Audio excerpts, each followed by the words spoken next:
తేజ ప్రతిసారి హోలీ ఆడనే ఆడదు, ఈసారి హోలీ ఆడదామని చెప్పి డ్రెస్సులు కూడా కొనిపించింది. ఆమె ఆడకపోతే మాత్రం అసలు ఊకునేదే లేదు. నువ్వు ఊకున్నా నేను ఒక సరి ఇంట్లో ఉండి మరీ లాక్కొచ్చి మరి ఊస్తాను. నేనైతే ఊరుకునే లేదు. పద పోదాం పండి. తేజ సంగతి చూద్దాం ఈ రోజు. తేజ తేజ తేజ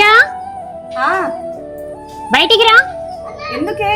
ఎందుకంటున్నావు? హోలీ ఆడవా? బావ ఒకసారి రా. ఏంటిదే? మా ఫ్రెండ్స్ అందరు వచ్చి ఆడదామని. మరి పోరాదే, డ్రెస్సులు కొనుక్కున్నా కాదే హోలీ ఆడతా అని. సిరే ఓ ఏంటిదే? మరి కొంచెమే పోయాలే. అయ్యో బొట్టే పెట్టిపోతా. బొట్టే పెడతారా నే? బొట్టే పెడతాను. అబ్బాయి ఎందుకంటే డ్రెస్సులు ఖరాబ్ అవుతాయనే. చరిత్రే శిరసొంచి ప్రణామం చేస్తుంది.